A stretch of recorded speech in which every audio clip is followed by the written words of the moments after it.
কতদিন আগে আচ্ছা আপনি শুরু করছে স্যার। এই সমিতি কি নাম কি সমিতি? মধ্যমপাড়া গ্রাম উন্নয়ন সমিতি।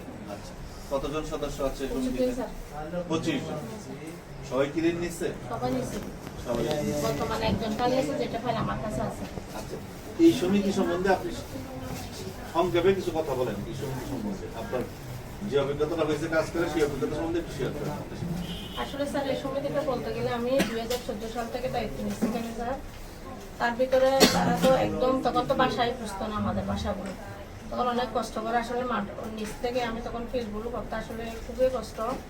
এবং ওনারা স্যার ওই টিপ এখনো পর্যন্ত টিপ স্বাক্ষরিত না আমার সদস্যগুলো। আর ওখানে আমাদের বান্দরবানে যেতে এখান থেকে স্যার তারা লাইন গাড়ি দিয়ে যেতে পারে, ওই রিজার্ভ গাড়ি দিয়ে আমাদের যেতে হয়। সেই কারণে তাদের একটু সমস্যা স্যার। আর সদস্যরা সবাই তবে আমাকে খুবই মনে প্রাণ দিয়ে স্যার ভালোবাসে, মানে যেটা আমার ঘর থেকে বেশি ভালোবাসে এরা। এদের একটা কথা হচ্ছে স্যার, সেটা হচ্ছে শুধু ওদের কমিটমেন্টটা রক্ষা করতে হবে। ওনারা যে কাজ করুন না, ওদের কমিটমেন্ট শুধু এটা হচ্ছে মানে দিবে বললে দিতে হবে।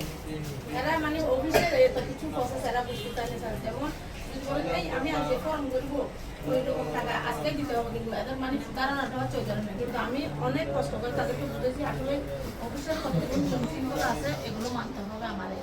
এর ভিতরে যেমন বিশেষ করে আমার সহযোগী হচ্ছে এই দাদা, মাস্টার দাদা, উনি তখন আমার সদস্যদেরকে বুঝে দিয়ে চাইলে মাত্র অনেক সময় অনেক জিনিস অফিসের জিনিস পাওয়া যায় না।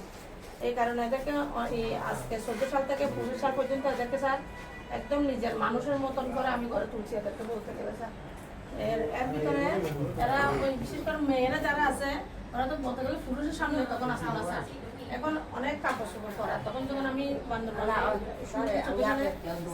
স্যারকে নিয়ে যখন আসছি না, তখন তো বলতে গেলে স্যার মানে কি বলবো স্যার, ল্যান্ডের মতো করে ওরা চলাফেরা করতে হবে।